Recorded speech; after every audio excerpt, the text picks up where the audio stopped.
fight advantage. You're not all in on winning quickly with the Reaper rush, but at the same time, if you want to rush on top with your Reaper, you can be that secondary Reaper with the overload. You know, that Torb shotgun is nothing to mess with. So shotgun power across the board here for the Justice. Tuba still in for Stratus.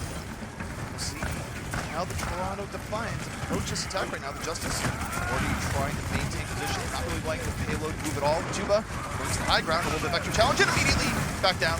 Waiting for the Reinhardt. Heavy pressure moving on to Beast. Beast in real danger right now, running for his life and cannot get away. Corey, a little bit of cleanup there towards the end, and Justice making it work so far, only down to Reaper. Yeah, able to find that pickoff. Nevix really wants to escape with his life. Oh, DMAC'd at the last second. That's so painful for the Toronto Defiant. Gonna have to give up his ultimate charge just to get back out. But Tuba still running back from respawn. There's a momentary 5v6 power play here for the Defiant if they can just sneak out of this choke point. Well, it's gonna be a power play in one regard, but it's going to be heat coming on the other. Aim god down.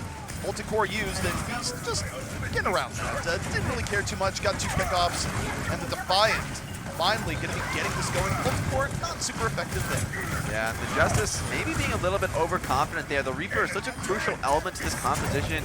You can see Beast just absolutely fearless when there's no Reaper to oppose him. He charges right in and gets a pickoff that way, which against a Reaper, you normally would be taking way too much damage to consider such a play. So without Tuba, the composition really falls apart for the Justice. They're going to need to reset, and this is where the Torb can really struggle. No setup turret ready to defend, and it's Agilities in position for a huge play. They gotta be looking for War here. War, the Shatter is ready to go. Agilities trying to take the initiation to the Justice. Meteor Strike already used. Tuba down.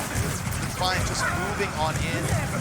Beast using the Shatter early, self-destructing elbows. Justice try and break back out. 5-on-6. War still hang on to Shatter, but under immense pressure. He's gonna be able to get it out. No, Surefour cleaning him up. And the Defiant taking down the Justice one by one. Tuba back into the fight, but it might be too little too late. Corey, late multi-core, a little bit more delayed, forces out the beat. Defiant still in a good spot. Surefour dropping the Death Blossom, does not get much, and the Justice still delaying, even in a fight with down numbers. Yeah, and with that pickup onto the Reaper, Surefour back into the fight now, but Tuba battling it out. The Coalescence comes in from Griff, keeping Surefour up. That should be it for Toronto Defiant. Fade Force now, Beast swinging on the point. Everyone forced to stay into that range of the Reinhardt hammer. Objective control, of course, so important here. Defiant able to get the flip, but it wasn't easy. This is an oft-used adage, and I think it really applies here, Jake, is that the Justice might have lost that fight, but they lost well. They burned off so much time, and even as they're getting staggered a bit here, they can feel happy about where this is at. 3.5 minutes left for the Defiant, and that's not much time for a long way to go. Definitely. We'll see if the Defiant are able to hold aggressively here. If they want to fight in this forward choke, it's going to mean that they're on a 5-on-6 engagement. Of course, somebody's going to have to keep pushing that payload. So I'd expect to see the Defiant yield a little bit of ground and then maybe try and rush the Justice when they come up to this high ground corner where Beast is currently defending. Defiant for right now. Holding back, not going for the aggressive engage. Justice back on over. So an even engagement about to be underway here.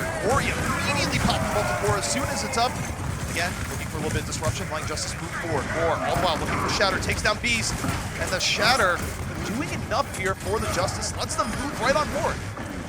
Yeah, and able to re-secure this choke point. The Torb, once again, is going to be very difficult to deal with now. You've got no long-range damage coming out from the side of the Toronto Defiant, so Agilities might be forced to Meteor Strike just to bring down that turret. It can get so much value in this long sightline here on 66 second point. Meanwhile, for the Defiant, they're going to be looking to Beast. Beast, very good at big, well, I was going to say good at big shatters, but also gets blown up immediately by Elevote, so not quite going to happen here on this push. Really nice engage by Elevote to keep the Justice in control. Garib doing his best to keep everyone healed up, trying to charge up that Coalescence, but as you said, with Beast dropping early, it's a nice counter pin by Roar, putting him on the ground so he can't block the Diva Bomb from Nevix, or excuse me, from Elevote. 2 minutes left for the Defiant. Not a whole lot through second point. The Justice defense here, it's been looking good, Jake. Shatter, though, is online for Beast now. Could turn things around. Aggressive initiation from Arc, though, with a huge pin from Roran. Beast completely whiffs his Shatter. He went for the turn on the Shatter and got nothing. The Justice, again, an aggressive engage, completely wiping out the Defiant. And now things are getting grim. The Defiant, they wanted the Shatter to open things up. It did not. They're down to a final minute 30 here, Jake. What do they need to do? someone's got to break open this fight. Now they have that sound barrier advantage, but coming in from the low ground, it's not immediately obvious how to even initiate with the sound barrier. Justice just sitting on these high grounds, poking down that turret, being so effective. It does get broken now, but Agilities just force the Cyclist cooldowns and get out now that Molten Core is on. Surefour's gotten to the back line. Death Blossom ready, waiting for the opportunity. Starts to spin on the point. Does not get much. Meanwhile, though, we're a little bit far forward. The Defiant getting one. They go forward. And just enough here through the front line, but the Justice might get another attempt to defend second. Oh, absolutely, they will. The cart rolled back so much in those successful defenses on the high ground. So, once again, though, it'll be potentially a bit of a struggle for Corey here. Somehow, though, Corey's charged so much of his ultimate in that fight, doing insane levels of damage. He used Molten Core in that fight, and now has another. Absolutely monstrous torp play from Corey. The Fires of Industry are unstoppable. That much is what we've determined here for the Justice. And now we'll see if they can hold it here on point B. They're moving on in. Tuba on the back. Decent setup. Beast dropping the Shatter. Knocks Arc to the ground, but does not get anything else. Gives his life for it. Tuba, Death Blossom, getting knocked over. Roar going very deep. Low HP and down, but does open the way. Here comes Corey. Multi-core lanes the fight. The self-destructing Nevic's not quite connecting. And the Justice just about do it here. The Defiant are pushed back, and that should be it.